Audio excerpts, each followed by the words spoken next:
para resolver este problema, o que é que temos que fazer?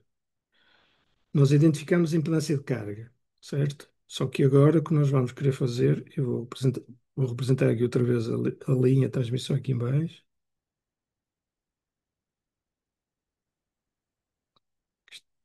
que está terminada na carga complexa, ZL. Nós agora vamos colocar num determinado ponto na linha, vamos colocar um stub, que é uma linha de transmissão, mas que está em aberto ao curto-circuito. E neste caso diz que que está terminado em circuito aberto. Portanto, isto aqui não está ligado, certo? Está em aberto. Ou seja, se está em aberto, a impedância neste ponto é igual a infinito, ou uma impedância que é o inverso, que é igual a zero, certo? Sim, não há dúvidas. E agora tenho que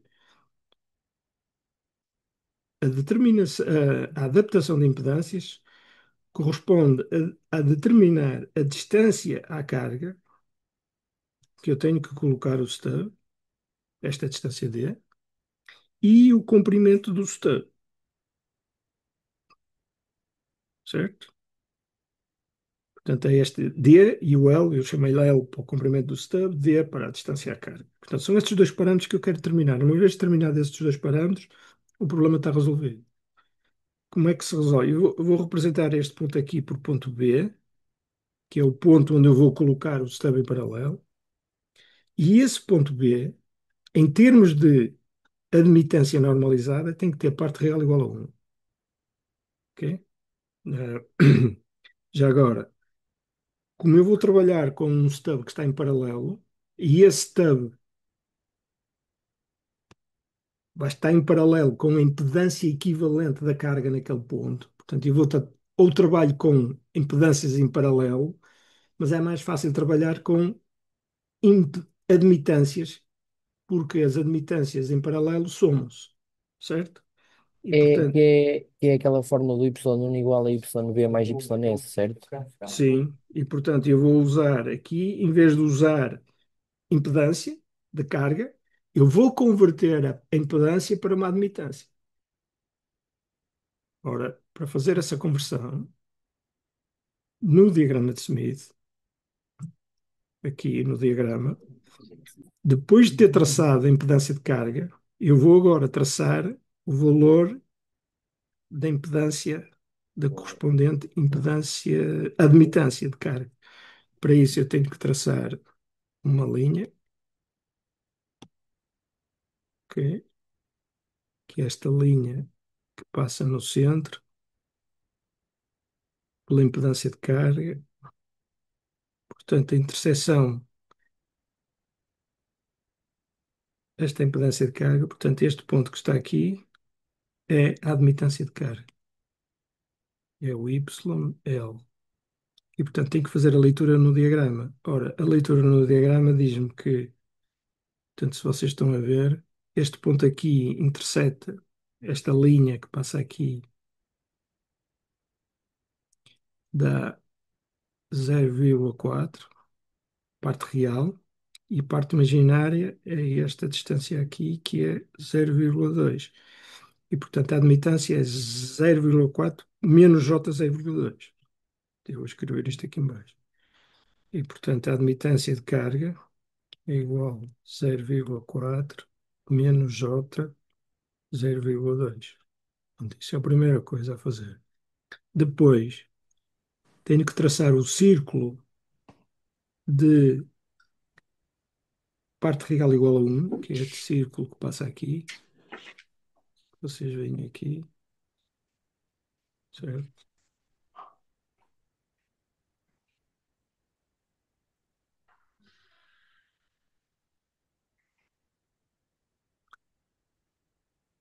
E tenho dois pontos em que isto seria um, um dos pontos, uma das soluções possíveis para colocar o stub em paralelo, porque a admitância, que eu vou chamar y1, deste ponto, normalizada, y1, tem parte real igual a 1. Ora, se a parte real igual a 1, significa que a admitância é igual à admitância da linha. Se eu conseguir anular a parte imaginária da linha naquele ponto, e eu consigo fazer isso colocando um stub em paralelo que tenha uma admitância oposta à admitância, à parte imaginária da linha naquele ponto, elas anulam-se e a linha passa a ficar adaptada. Portanto, este ponto, por acaso, este ponto em particular tem, mas é uma particularidade, tem parte imaginária um 1 mais J, certo? Portanto, a Quer admitância, dizer, sim, diz. quer, quer dizer que o nosso YS teria que ser menos J, certo? Exatamente. E, portanto, o Y total, né, é igual ao Y1 mais o YS. Mas eu quero que isto seja igual a 1. Ora, para isto ser igual a 1, o YS tem que ser igual a menos J.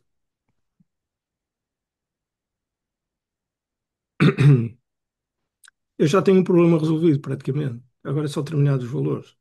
Portanto, isto do ponto de vista no diagrama é muito simples. Portanto, tenho que terminar a admitância de carga, já terminei. Determ- Tenho que traçar aquele círculo que passa no centro e que passa na admitância de carga, que corresponde a todos os valores possíveis de admitância ou impedância ao longo da linha.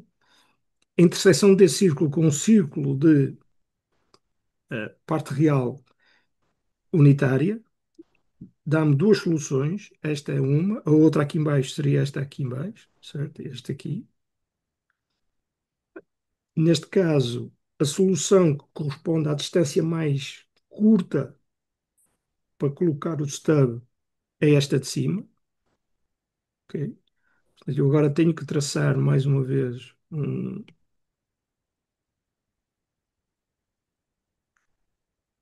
uma linha para identificar a posição do ponto B na linha, na escala de comprimentos de onda em direção ao gerador. Portanto, eu tenho que traçar esta linha aqui. Isto eu tracei, não é muito preciso. Vou tentar usar aqui uma linha para me poder guiar melhor. Portanto, eu tenho que traçar isto aqui assim, certo? A interseção aqui neste ponto, na escala de comprimentos de onda em direção ao gerador, dá aproximadamente 0,162 lambda, enquanto que o ponto de partida correspondente à admitância de carga, que é este valor que está aqui, este valor aqui, é 0,464. Isso dá-nos o quê? Desculpe, professor. É a posição, portanto, eu vou fazer como há pouco.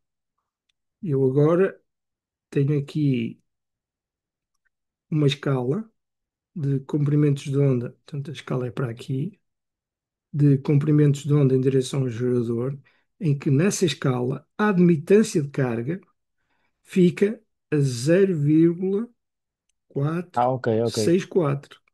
É o que o que fizemos há bocado com a E impedância. exatamente, enquanto que a posição onde eu vou colocar o stub fica a uma distância 0,162. Que é o prolongamento do cruzamento com o eixo real, certo?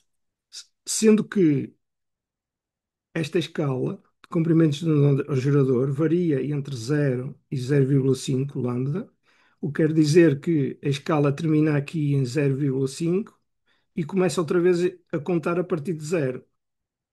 Portanto, eu tenho que somar esta distância aqui mais esta distância dali até ali, percebe? Ah, não podemos fazer simplesmente o Não, não, não, 0464 não, não. menos. Porque aqui no diagrama acho que se percebe bem. Porque reparem, vocês têm que contabilizar esta distância daqui até aqui, certo? Mais esta distância daqui até aqui, certo? Porque esta escala começa em 0 e termina em 0,5. Portanto, certo. Então, desculpe, senhor. A distância que está o stub é sempre a distância entre o YL e sim, o Y1, que é uma das opções do cruzamento com exatamente, eixo. exatamente. E eu, neste caso, escolhi este ponto aqui em cima, certo? Que corresponde à distância mais curta para colocar o stub. Se eu escolhesse esta solução aqui em baixo, certo? A distância já não era só esta, mas tinha que contabilizar ainda esta distância toda daqui até aqui, assim. Estão a ver? Já era uma distância maior. Certo, certo. Pronto. É isso que é preciso ter cuidado. Mas é a distância entre a admitância de carga e o ponto correspondente no diagrama onde tem a parte real igual a 1, que neste caso é este ponto B, que eu lhe chamei Y1. Pronto. Portanto, neste caso eu tinha que fazer, para calcular essa distância, tinha que calcular, portanto, a distância D seria 0,5 menos 0,464 mais, isto lambda, sempre comprimentos de onda, mais 0,162, desde a origem até à posição do ponto B.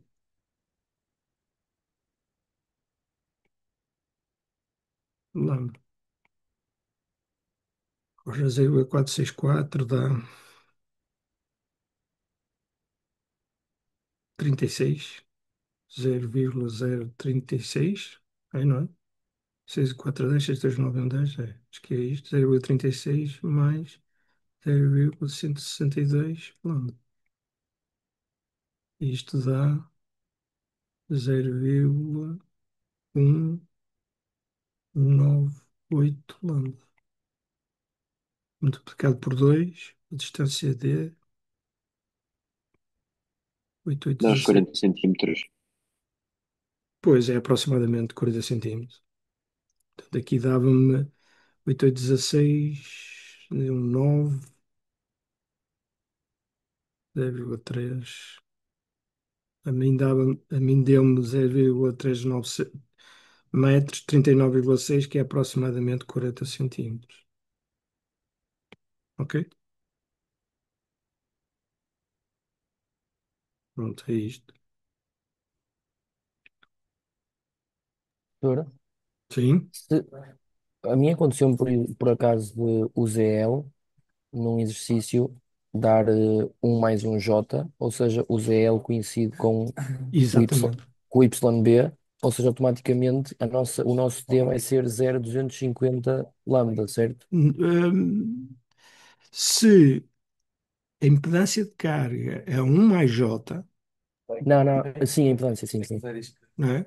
Tu estás a dizer que a impedância normalizada dá 1 mais J. Portanto, o ZL, Isso, atenção, atenção, o ZL é 1 mais J. Mas para fazer o cálculo da distância, eu tenho que partir da impedância. Portanto, certo, eu mas tenho que converter para admitância. correto, mas a questão é se o ZL coincide com o YB, porque o YB também é 1 mais J, porque é o cruzamento com o eixo real, certo? Quer dizer que obrigatoriamente o nosso D vai ser 0,250. Ah,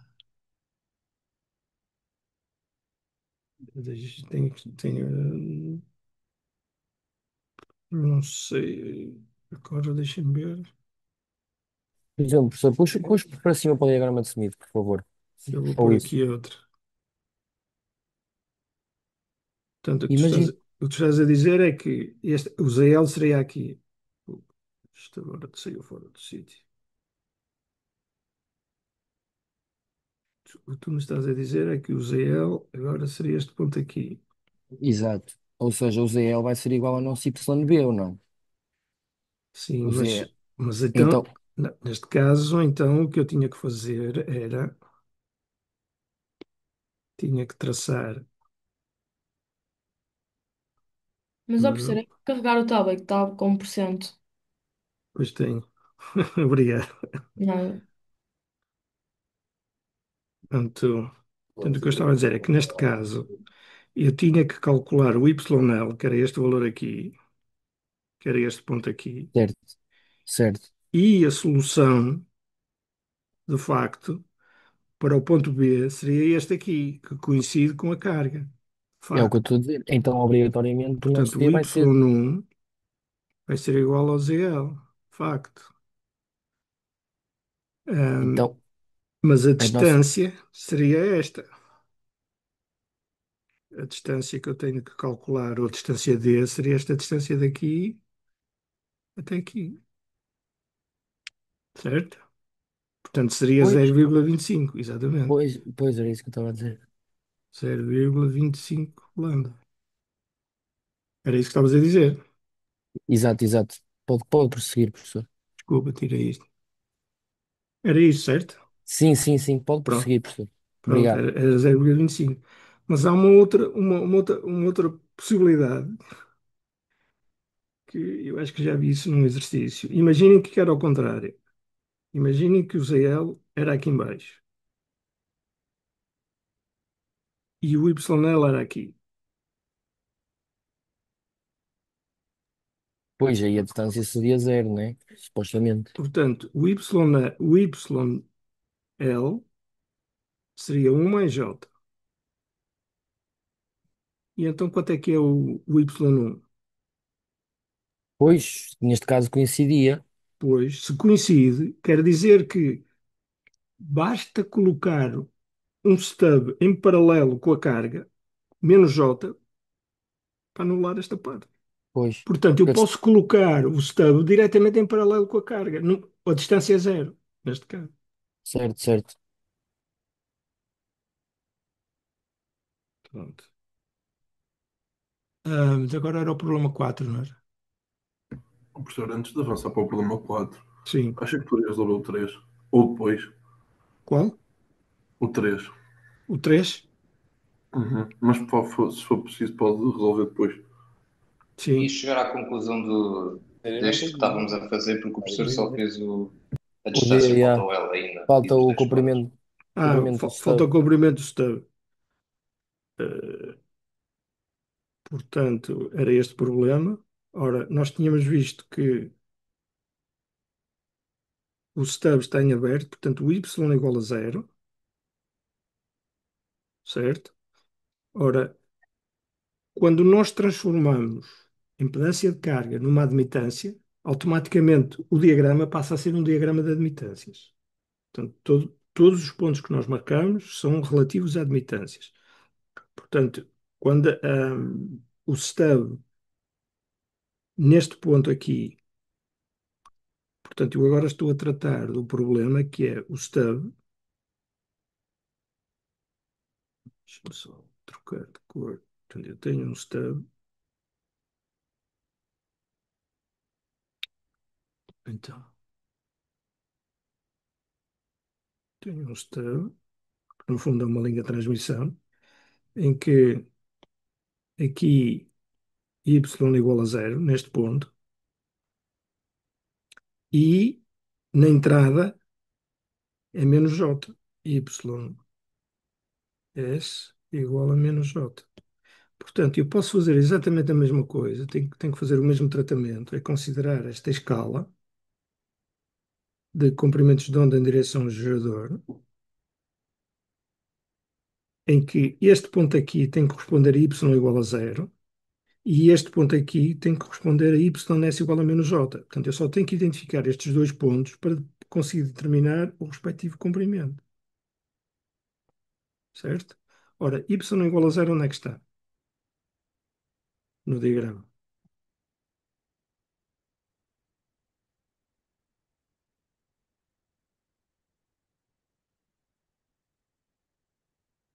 Então,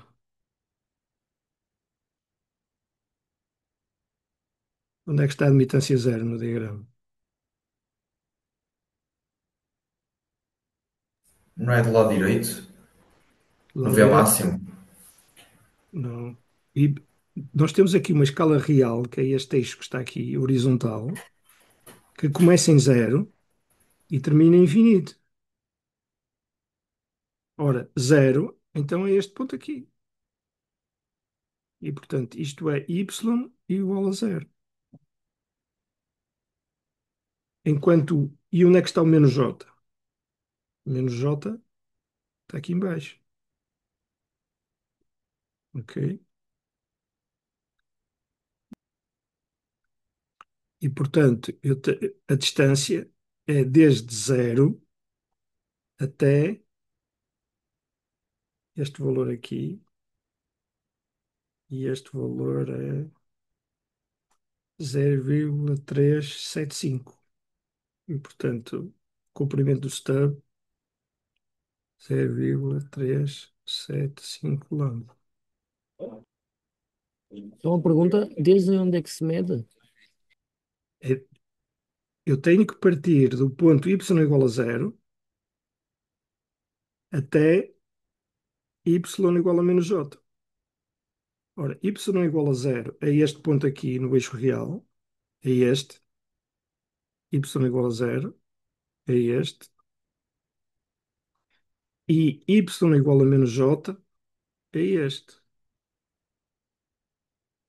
Certo? Portanto, eu tenho que traçar este que corresponde a menos 0,375. Perceberam ou não? Portanto, é esta distância toda, desde aqui, dar a volta toda ao Mas diagrama, o até chegar exercício aqui. pedem, o exercício pedem circuito aberto. Sim. Ah, ok, ok. Pedem Certo, circuito certo, aberto. certo, certo, certo, ok. Se fosse um curto-circuito, quer dizer Começávamos que do lado direito, do né? lado direito começávamos aqui deste lado. Fazíamos E, esse valor menos 250. exatamente. 0,250. Que era 0,125, que era um quarto de volta. Certo? Portanto, quer dizer que o comprimento seria isto vezes 2, 0,750 metros, que seria igual a 75 centímetros. É isso que dá na solução? Não sei. Exatamente, 40 centímetros e 75 centímetros. É uma das soluções.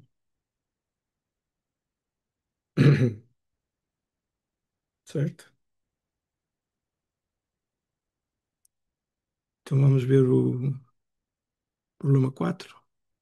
A outra solução, reparem que é escolher a outra solução, é escolher o outro ponto aqui em baixo e o y1, em vez de ser um mais j, seria um menos j.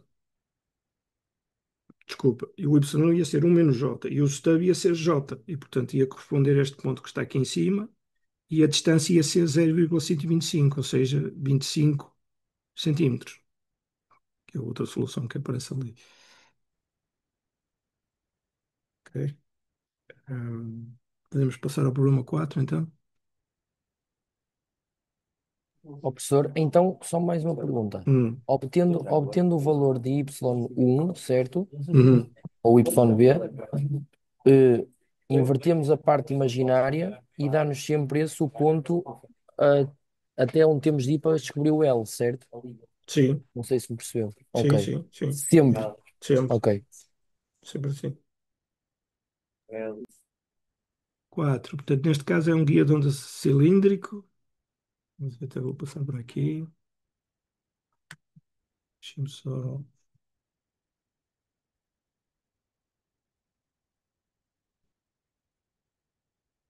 eh, Agora, mais importante do que eu estar aqui a resolver estes problemas é vocês compreenderem, não é? E colocarem as dúvidas para perceberem exatamente como é que se resolve o problema, não é? Porque a ideia não é memorizar a resolução dos problemas, mas que vocês percebam porque é que se resolve dessa maneira. Portanto, aqui temos um guia de onda cilíndrico, portanto, o raio 2,405 centímetros, está preenchido com ar, e, portanto, o εr é igual a 1, e eu aqui vou já calcular se o εr é igual a 1, a velocidade de propagação da onda v nesse meio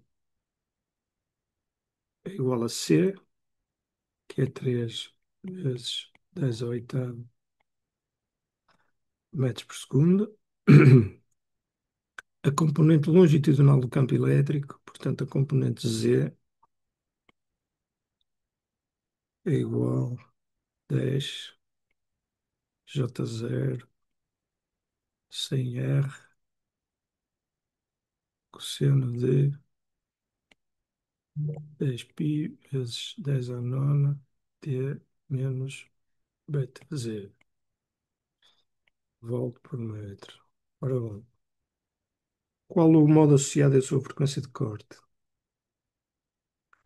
Portanto, aqui temos que ir ao formulário e comparar, ver as fórmulas para a componente longitudinal do campo. Eu estou agora a olhar para aqui para a fórmula, para os modos guias de ondas circulares. Este modo, já agora, este modo é TE ou é TM?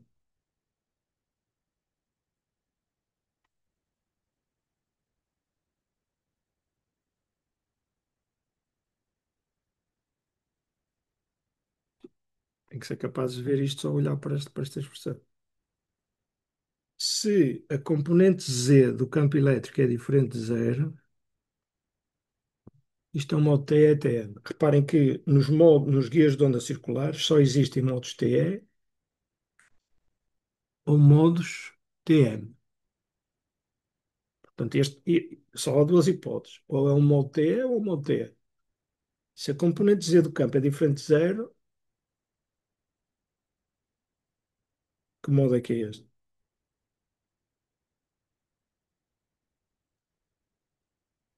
Então vamos ver. Definição. O modo TM, se o campo magnético é perpendicular à direção de propagação, a componente HZ do campo e a componente Z é diferente de zero. Porque se o campo elétrico é perpendicular a Z, não tem componente nessa direção. E nesse caso, a componente Z do campo elétrico vai ser diferente de zero. A definição do campo elétrico transverso é a componente Z do campo diferente de zero. Desculpa, igual a zero. Estou-me sempre a enganar. E a componente HZ do campo é diferente de zero. É o contrário. Então, este modo que tipo é que é? TM. Exatamente, TM. Então, tem que ser deste tipo, porque a componente Z eh, e, a- e portanto eu já sei que a componente EZ é diferente de zero e a componente HZ neste caso tem que ser igual a zero. Portanto, e é o modo TM, desculpa. Portanto, eu já sei que é o modo TM. Agora só tenho que descobrir, os modos são caracterizados por TM, NP, por dois índices, certo? Em que o N é a ordem da função de Bessel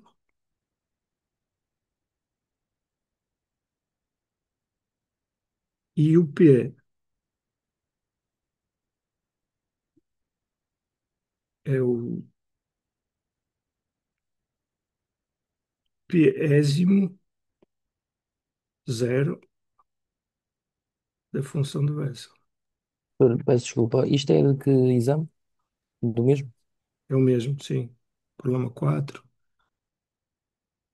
de 13 de junho de 2022.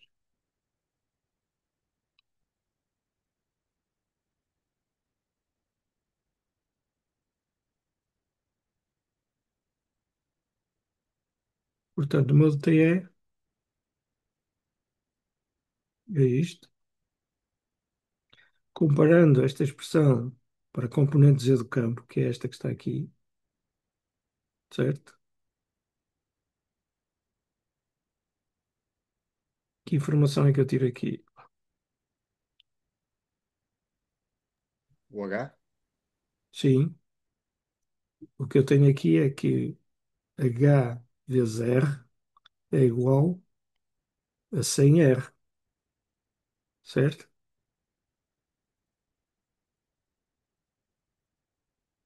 Sim? Sim, sim, professor. E o EO também? Qual? O EO? Sim, neste caso, sim, este é zero é igual a 10, que é a amplitude do campo. Sim, sim. Também posso tirar daqui que o E0 é igual a 10 volts por metro. Portanto, mas aqui tiro que o H é igual a 100, mas o H é igual ao πésimo zero sobre A. E, portanto, o πésimo zero da função de Bessel, neste caso é o πésimo zero da função de Bessel. Não eu vou pôr só o πésimo zero, mas vamos assumir que é o πésimo zero da função de Bessel, é o que está aqui, de Jn, πésimo zero Jn. O πésimo zero Jn é igual a A vezes 100. E isto é igual, ora o A era dado no problema, que é 2,405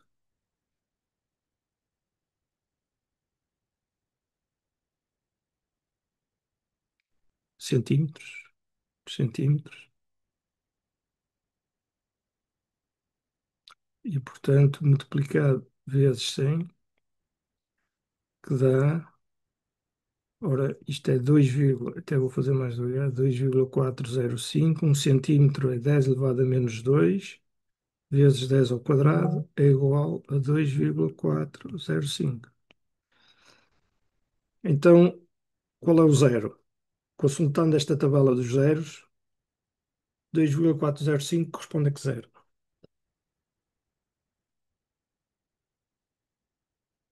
Há um. A primeiro. Exatamente, corresponde a n igual a zero, é o primeiro zero, n igual a zero e π igual a 1, certo? Portanto, n igual a zero e o primeiro zero. Ora, e portanto, isto é um modo Tm 01, certo?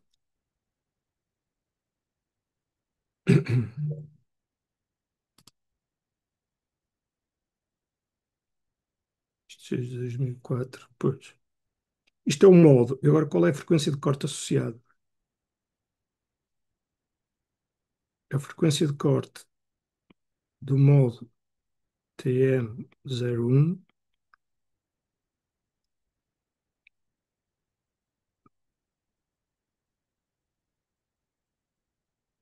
é o H do modo Tm 01 a dividir por 2π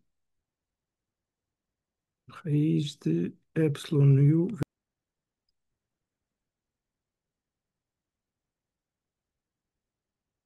Esta fórmula aqui, vocês têm que usar.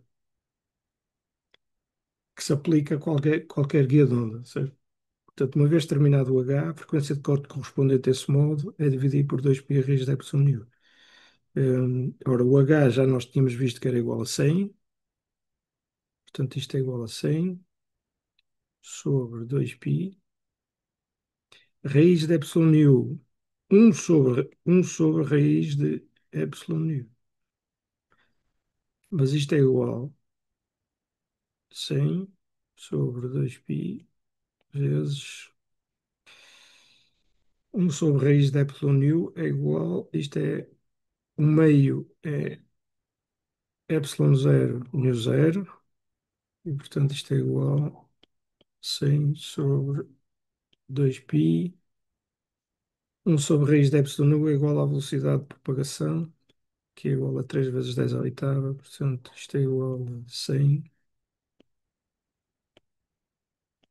sobre 2π vezes 3 vezes 10 à oitava. Portanto isto é a frequência de corte. Isto dá 3 vezes 10 à décima sobre 2π.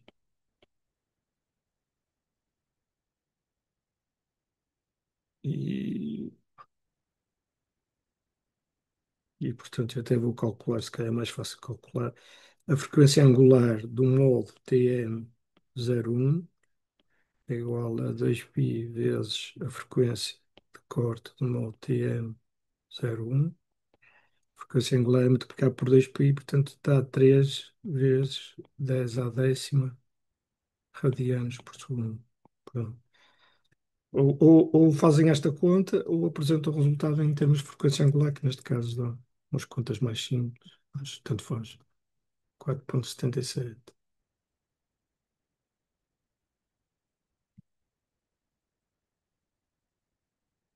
GHz.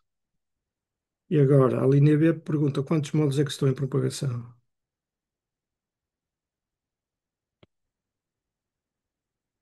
O número de modos em propagação.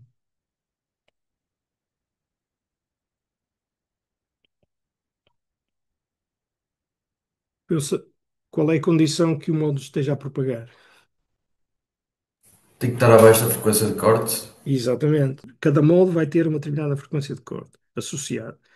E se esse modo está a propagar, se a frequência de corte estiver abaixo da frequência de operação, como é que eu determino a frequência de operação?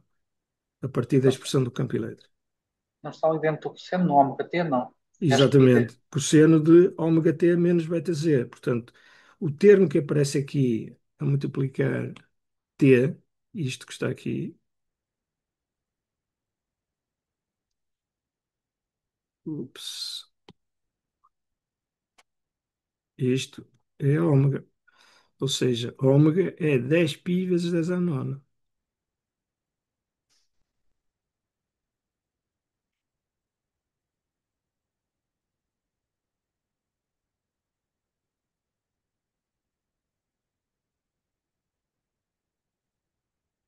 Ok? Enquanto que a frequência, eu agora, se quiser, posso determinar a frequência de operação linear, tenho que dividir ômega sobre 2π. Ora, se eu dividir por π, dá 5 GHz, não é? Divido por π, o π cancela, 10 a dividir por 2 dá 5, 5 vezes 10 à nona, que é igual a 5 GHz. Agora, tenho que determinar a frequência de corte dos vários modos e identificar aqueles que estão abaixo da frequência de operação, certo? Ahm, eu tenho que usar não só. Ora, modos, vamos calcular. Posso ter modos TM e modos TM. Portanto, vamos calcular primeiro modos TM. Já temos ali a tabela. Qual é o primeiro modo TM a propagar-se?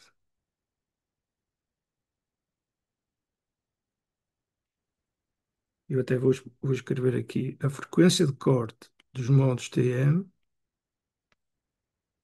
é igual a H sobre 2π raiz de epsilon nu, mas isto é igual, o H é igual ao πésimo zero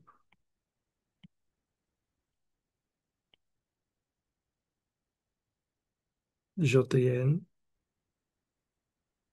sobre A vezes 1 sobre 2π raiz de epsilon nu. Ora, eu vou fazer o seguinte, vou escrever isto para simplificar fazer as contas, e eu sugiro que vocês façam isso também, que é fazer, para ser mais expedito a fazer os cálculos,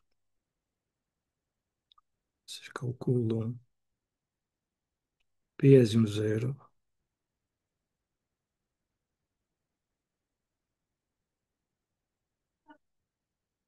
πésimo zero de Jn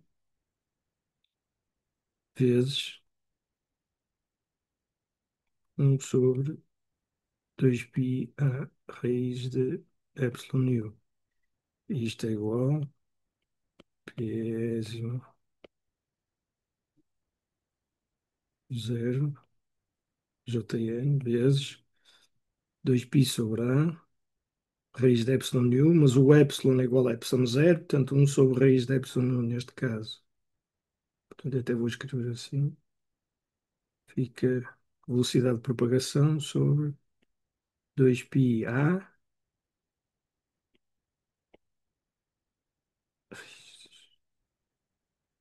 vezes 2πa. Isto é igual, outra vez, résimo zero, Jn, vezes a velocidade de propagação é igual à velocidade da luz.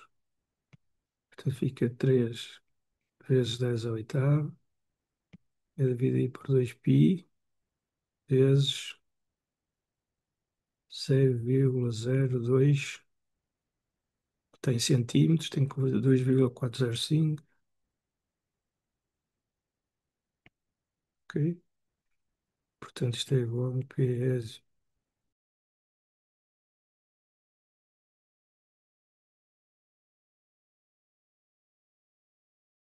Portanto, eu só tenho que multiplicar. Qual é o primeiro zero?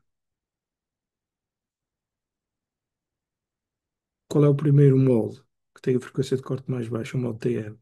É que tem o zero da função de Bessel mais baixo, certo? Que corresponde a 2,4048. E, portanto, a frequência, aliás, já terminamos, a frequência de corte de molde TM01 é igual a 2.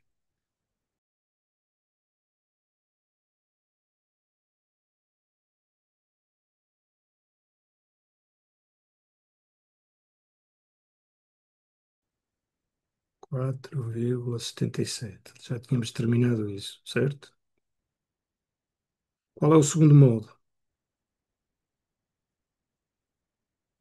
Olhando para esta tabela aqui.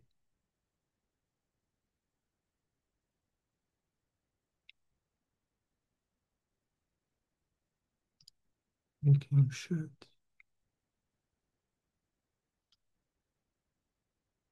Então,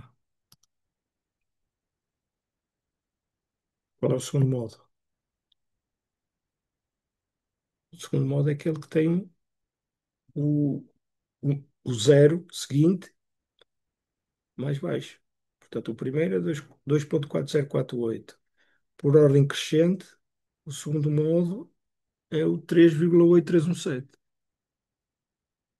E, portanto, o segundo modo é 3,8317, certo?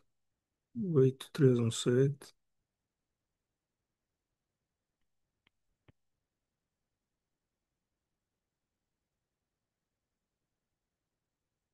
E é um modo correspondente ao TM 11, porque é o N igual a 1, J1, e o primeiro zero do J1. Portanto, é o TM 11. 7,61 GHz.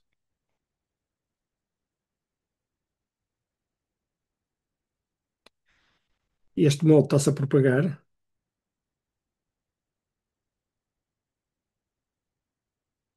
Não. Não. Portanto, este já não se propaga. Porquê que já não se propaga? Qual é a condição, professor? A frequência, esta frequência é maior do que a frequência de operação, que é igual a 5 GHz. E, portanto, já não se propaga. Porque a frequência do corte do modo tem que ser menor. Como já é maior, ele já não se propaga. E todos os outros modos também já não se propagam, certo? Porque todos os outros, reparem que eu agora usei Vão ser este maiores. zero, todos os outros vão ser maiores. O outro é 5,13, o outro é 6,3, 5,5, todos os outros são maiores. Portanto, já não há mais nenhum modo TM a propagar-se. Modos TM só tenho um. Pronto, agora eu tenho que fazer a mesma coisa para os modos TE, ok? Portanto, para modos TE, é exatamente a mesma coisa, ou parecido. Para modos TE, a frequência de corte dos modos TE é dada por em vez de ser o π zero de Jn, é o π zero da derivada do Jn.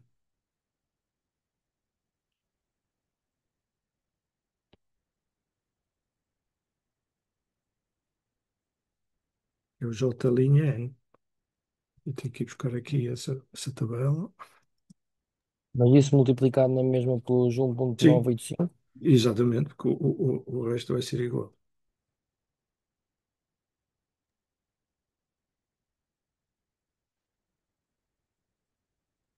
Portanto, a tabela agora é esta que eu tenho que usar, em vez de ser a outra, é esta. Vou escrever aqui assim, sobre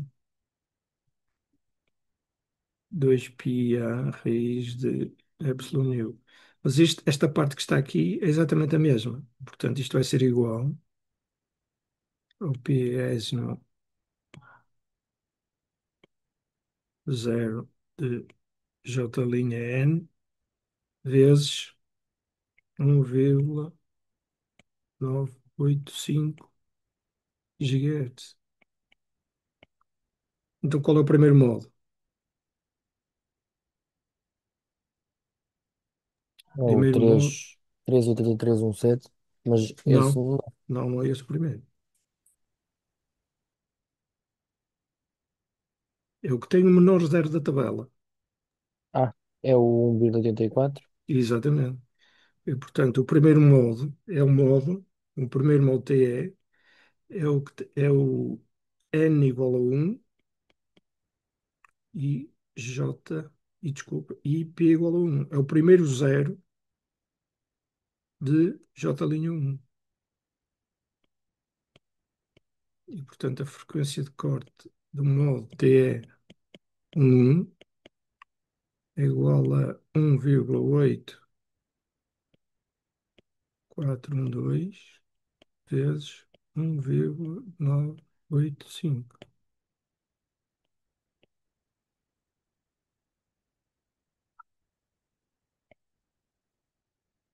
E este modo, a frequência de operação é 5 GHz, portanto este modo está em propagação, certo?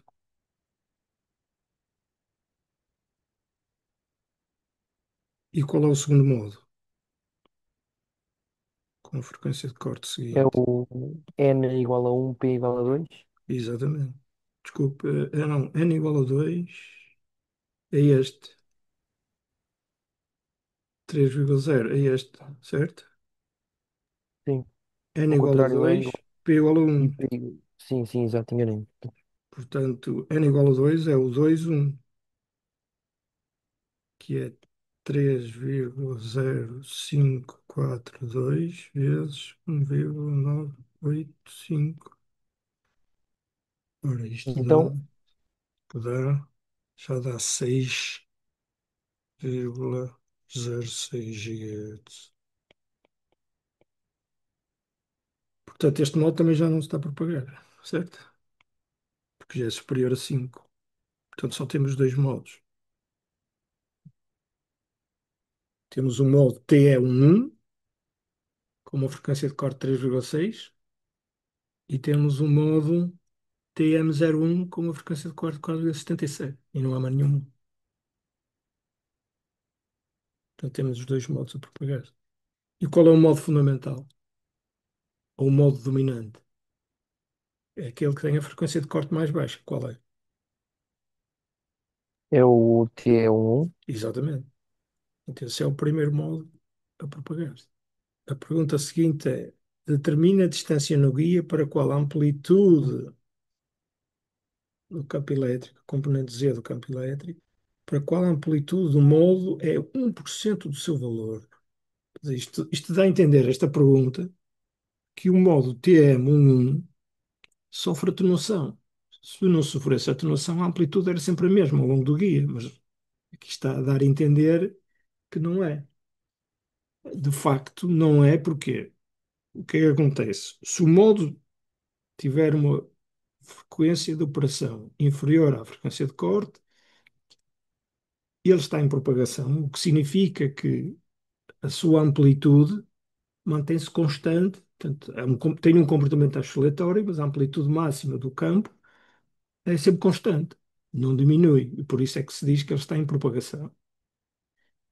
Se for um modo que tenha uma frequência de corte superior à frequência de corte da operação, à frequência da operação, esse modo não está em propagação e chama-se o modo evanescente, porque a amplitude diminui, decai exponencialmente ao longo do dia, que é precisamente este caso que está aqui a ser tratado para o modo TM1. Aliás, nós chegamos a calcular a frequência de corte TM1, acho eu.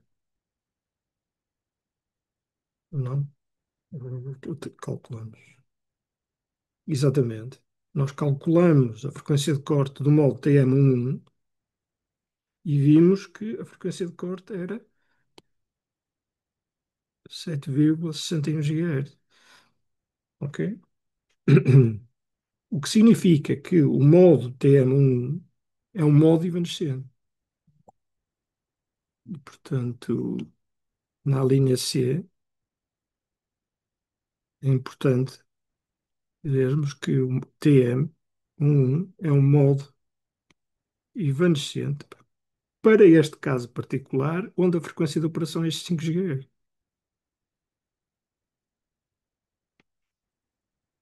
Ok? Se é um modo evanescente, hum, a amplitude decai exponencialmente.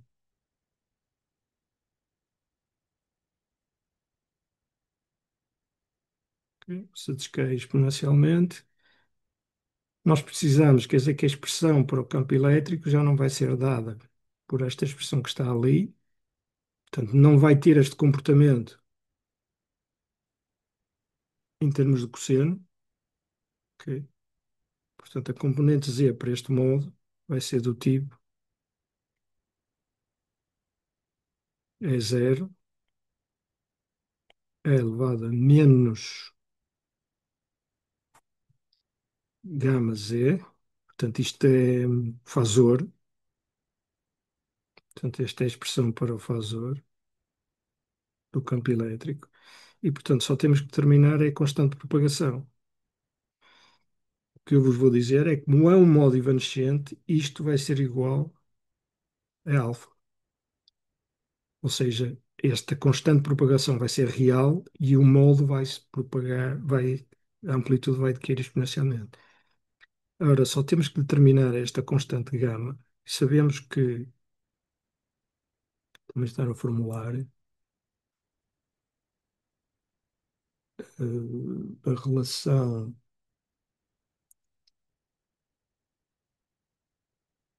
até vou fazer aqui gama é igual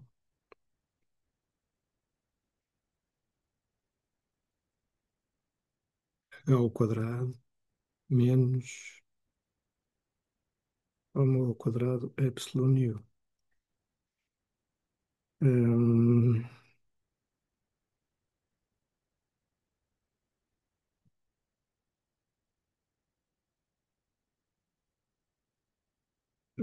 mas o H, onde é que está? Tínhamos aí uma relação para o campo. Portanto, desta relação que está aqui, eu tiro que o H é substituir aqui H igual 2π FC vezes raiz de epsilon nu. E vou substituir aqui dentro. Não é preciso estar a fazer estes cálculos assim todos, mas eu vou fazer lentamente para vocês perceberem como é que chega lá. Porque o H está relacionado com a frequência de corte e o ômega é a frequência de operação, certo? E portanto isto é igual a 2π FC ao quadrado, epsilon nu. Portanto, eu só substituí o H aqui dentro, menos, e aqui fica ômega é 2π vezes a frequência de operação, ao quadrado vezes epsilon u. Ora, o epsilon u aparece aqui e aqui, eu posso colocar em evidência, portanto fica raiz de epsilon u, e o 2π também é comum, portanto pode passar por fora da raiz quadrada.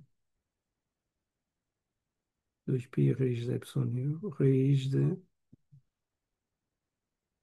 fc ao quadrado menos f ao quadrado.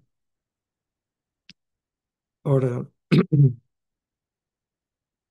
isto é igual, para o caso particular que nós temos aqui, estamos a tratar, raiz de epsilon u, o epsilon é igual a epsilon zero, portanto, isto é igual a 1 sobre a velocidade de propagação, que é 3 vezes 10 à oitava, raiz de fc ao quadrado menos f ao quadrado. Ora, isto é igual a 2π vezes a velocidade de propagação, 3 vezes 10 à oitava, não é? Exatamente. 3 vezes 10 à oitava, raiz quadrada de fc. Eu vou substituir, como é para o molde TM11, vou substituir pela frequência de corte desse molde, que nós tínhamos visto que era 7,6 GHz, portanto fica 7,6 vezes 10 à nona ao quadrado, menos a frequência de corte, a frequência de operação, que é 5 vezes 10 à nona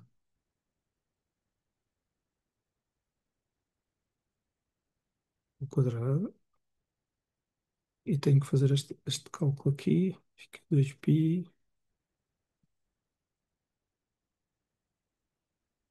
Deste valor dá-me 119,9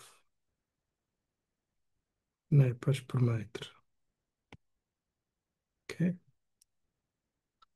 E, portanto, o campo elétrico, a amplitude do campo elétrico vai variar menos 119,9 vezes Z. Ora, e o problema diz que a amplitude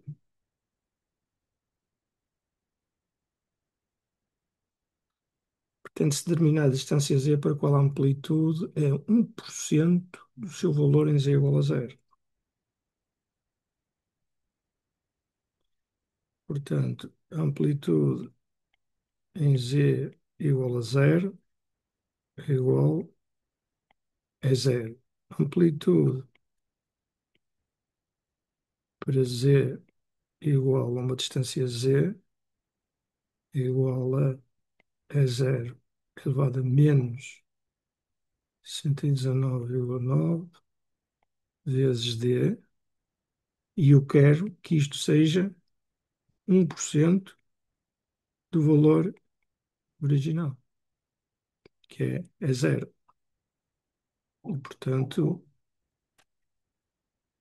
é elevado a menos 119,9 vezes D tem que ser igual a 0,01.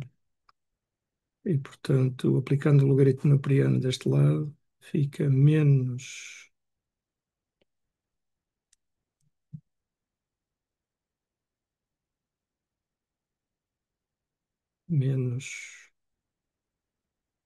119,9 vezes D é igual, logaritmo napriano 0,01. Ou seja, D é igual a menos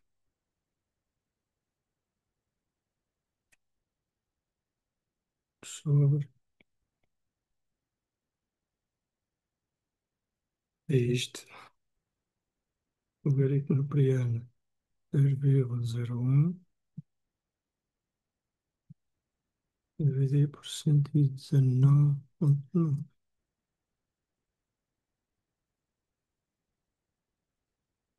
0,0384, que dá centímetros milímetros. 3,84 milímetros.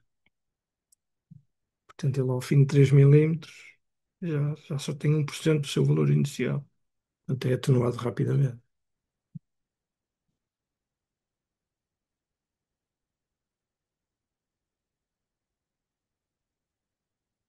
Dúvidas?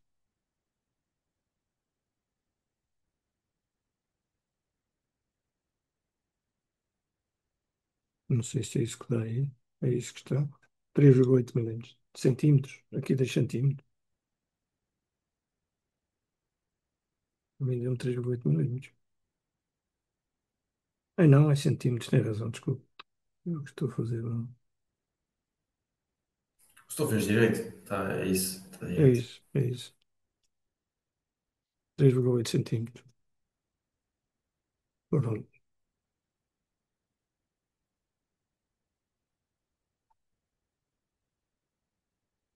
Então temos uma onda eletromagnética 3 com a frequência 3 GHz, propaga-se no meio magnético sem perdas. Esta onda incide obliquamente no segundo meio não magnético sem perdas, com constante elétrica 9. Índice de refração N1.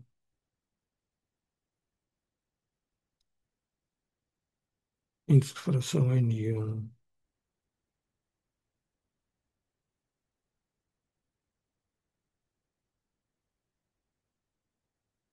Ok, ok.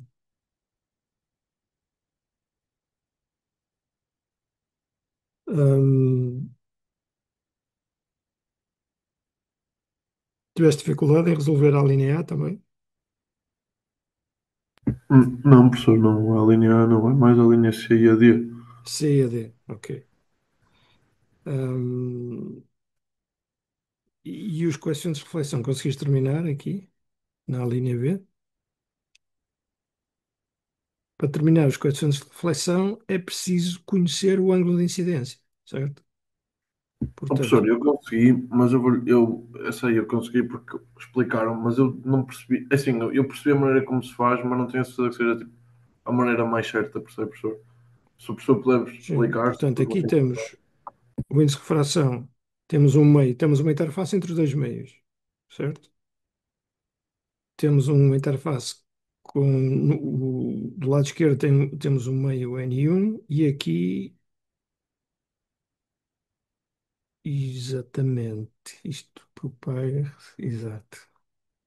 E agora, uma coisa importante nestes problemas, ok? Portanto, temos aqui um meio com um índice de refração N1 e do outro lado temos um meio com um índice de refração diferente N2. É sempre, acho eu, importante que vocês façam um desenho para perceberem exatamente o que é que está aqui a acontecer. E primeiro, a partir da expressão do campo elétrico que nós temos aqui, nós temos que ser capazes de obter informação sobre a direção de propagação. A onda está-se a propagar em que direção? Ou em que plano? Na verdade, a onda, neste caso, está-se a propagar numa direção oblíqua. E reparem que o campo elétrico incidente, em geral, pode ser escrito como um vetor, que é o chamado vetor de polarização, que indica qual é a orientação do campo elétrico, porque o campo elétrico é um vetor e, portanto, tem uma dada orientação no espaço, que é definida pelo vetor de polarização, que é este P, tem uma determinada amplitude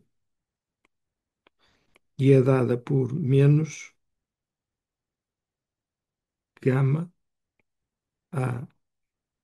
ANI, onde ANI é o versor unitário na direção de propagação da onda incidente, produto escalar com vetor de posição. Ou seja, nós temos uma onda a propagar-se nesta direção, com um determinado ângulo de incidência relativamente à normal interface, onde a NI é o versor unitário na direção de propagação. Ok? Neste caso, como é um meio sem perdas, como temos um meio sem perdas, a constante de propagação gama é igual J beta, se quiser. E, portanto, a expressão geral, neste caso, seria uma expressão do tipo elevado a menos J beta a n i, vetor de posição R, onde o vetor de posição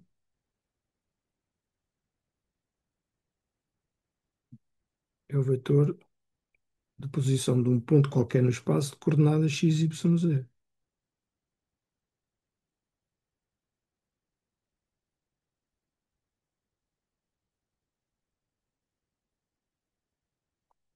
Ok? Então,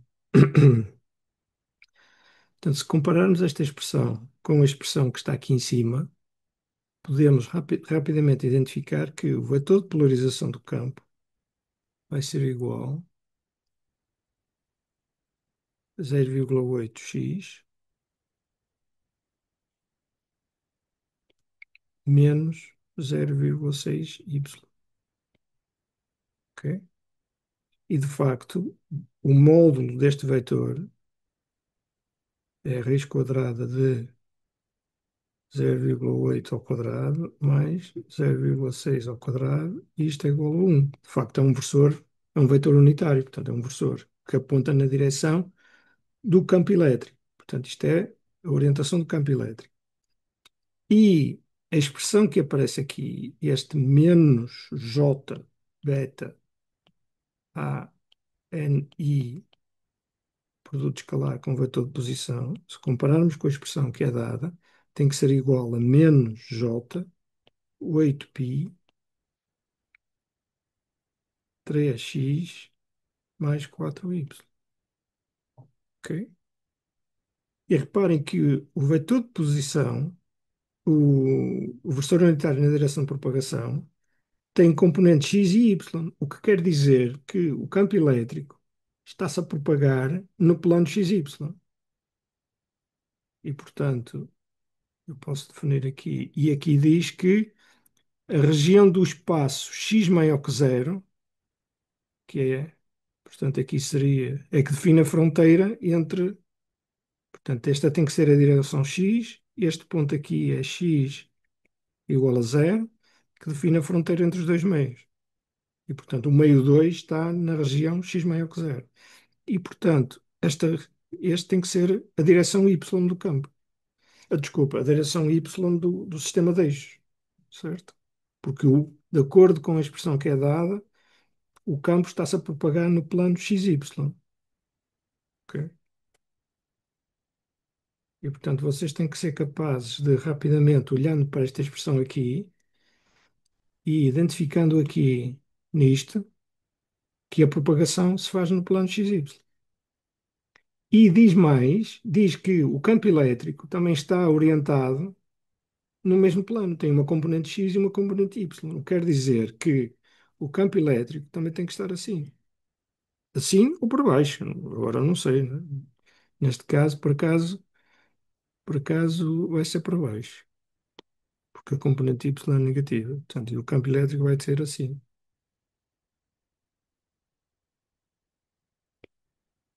Ok? Percebem porquê? Reparem que o campo elétrico tem uma componente. Eu vou fazer aqui um desenho aqui ao lado da direção. Temos aqui a interface, temos aqui a direção de propagação e o campo elétrico está-se a propagar assim. Tem esta orientação. E tem uma componente positiva na direção X, ok? E tem uma componente negativa na direção Y, não é? Porque aqui temos X, este é Y, e portanto esta componente, a Y do campo, está a apontar na direção negativa, por causa deste menos que aparece aqui, menos 0,6y. E, portanto, o campo elétrico, de facto, está a apontar nesta direção. E diz aqui também, para calcular o coeficiente de reflexão, eu preciso de saber se o campo elétrico tem polarização paralela ou perpendicular, porque há duas expressões diferentes para cada um dos casos. Ora,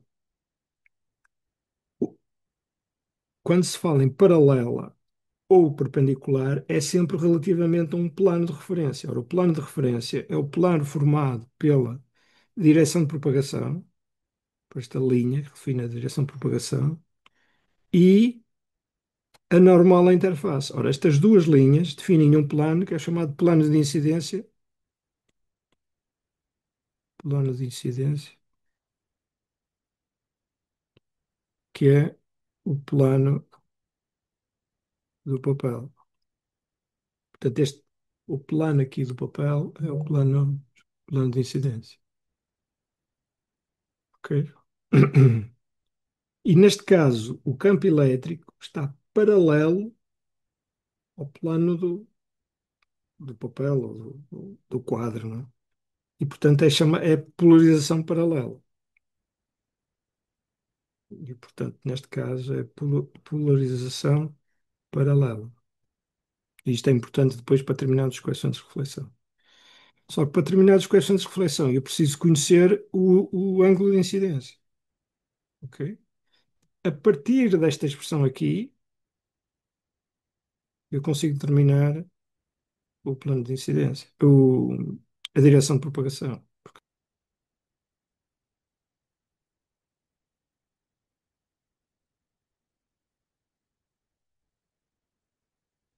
Ok. Agora, eu vou fazer aqui um desenho aqui ao lado. Ok. Portanto, aqui neste caso, este é o ângulo de incidência. Este é o professor unitário na direção de propagação. Este ângulo aqui também é o θi.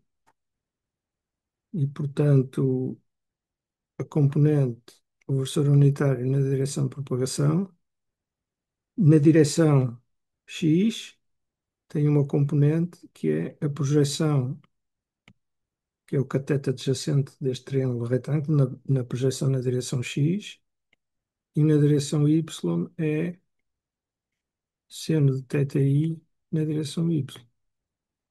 Ok? Ah, e, portanto, o ANI asterisco R vai ser igual a x cosseno de θi mais y seno de θi.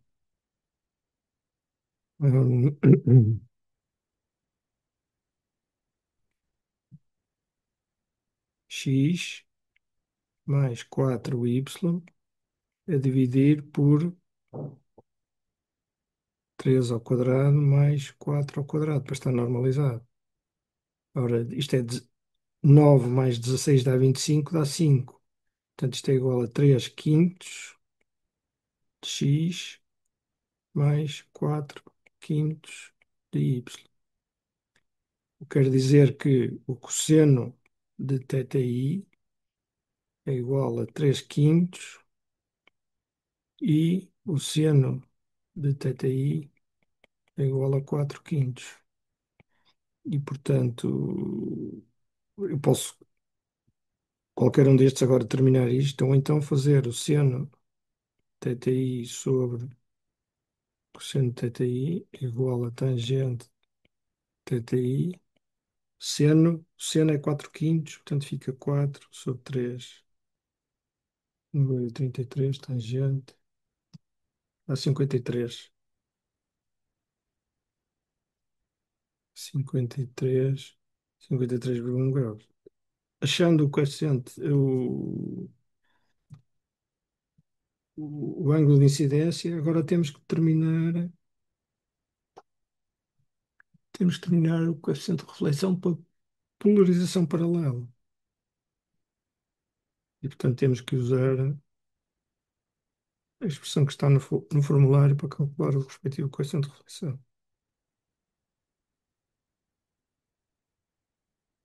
que é esta expressão que está aqui. Hum, como aqui cortou aqui o raiz quadrado. Raiz quadrado. Ok. Hum, temos que usar isso. Portanto, sabemos o seno de θi, o seno de θi. Temos que substituir estas expressões para terminar o coeficiente de reflexão, que era isso que era pedido no problema, certo? Três, os coeficientes de reflexão e transmissão. Uma vez terminado o coeficiente de reflexão, o coeficiente de transmissão,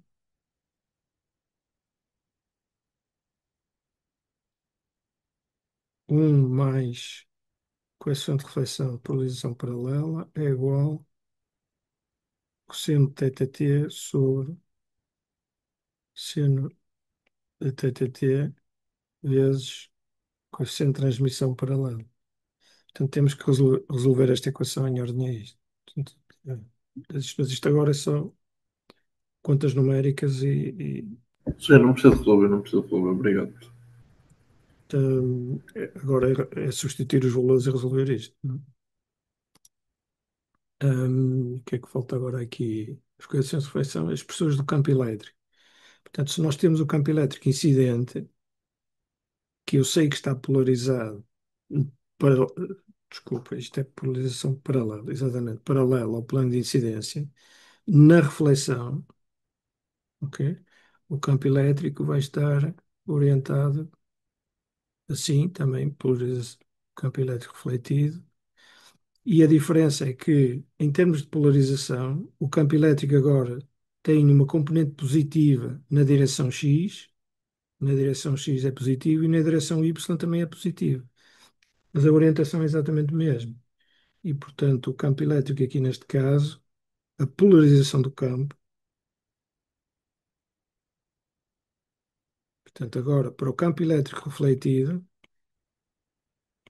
a polarização do campo vai ser 0,8x mais 0,6y,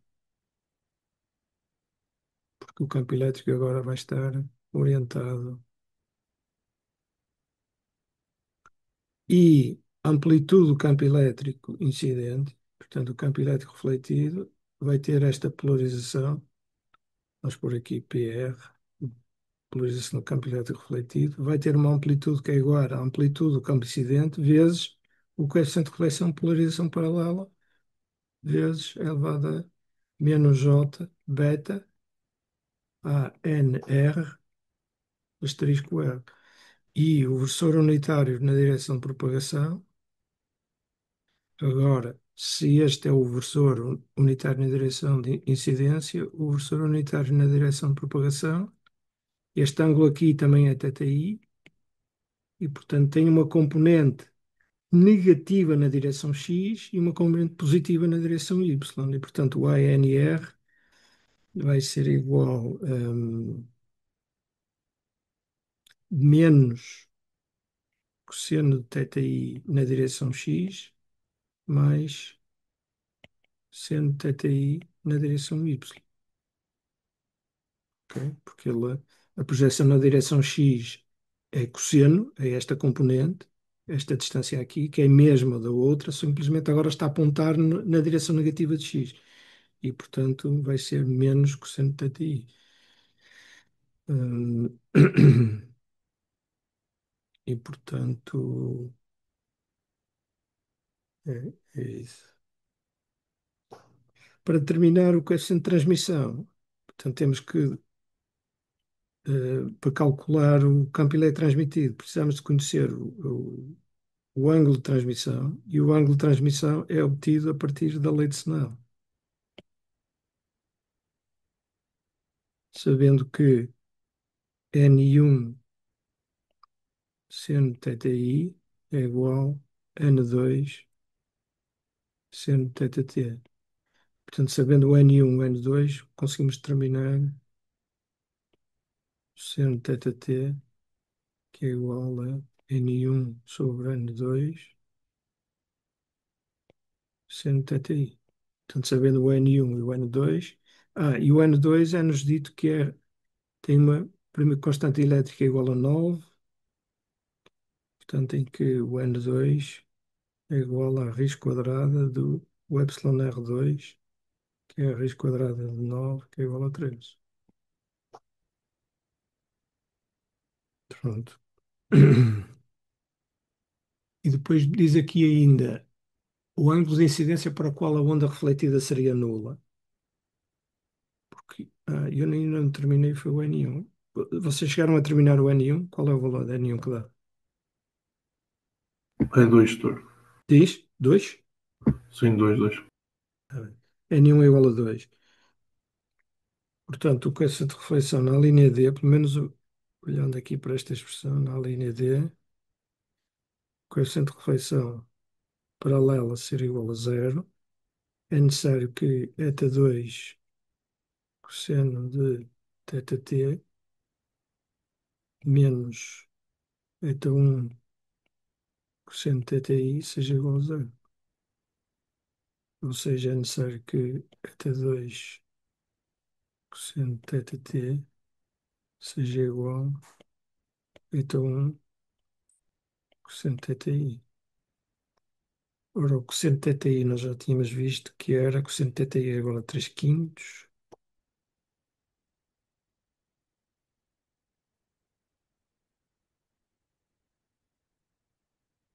Portanto, estão aqui os cálculos que é preciso fazer. É isso que eu estava a dizer. O cosseno eta2 cosseno de θt tem que ser igual a eta1 cosseno de θi. E depois fazer aqui algumas manipulações matemáticas, chega-se à conclusão que o ângulo, que é o chamado ângulo de Brewster, é igual a 1 sobre raiz quadrada de 1 mais epsilon 1 sobre epsilon 2.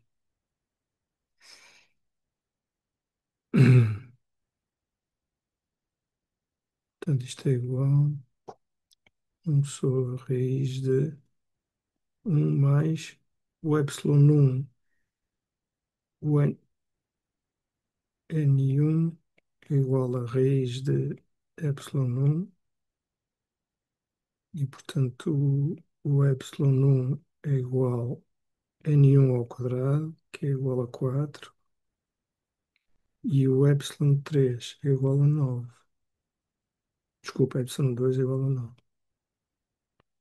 E, portanto, isto é igual a epsilon 1, 4 nonos.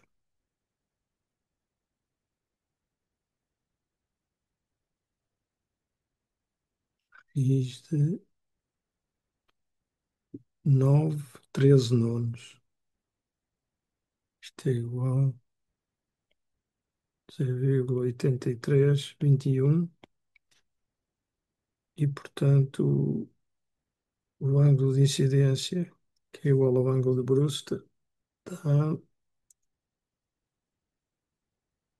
56,3 graus, que é o que está nas soluções.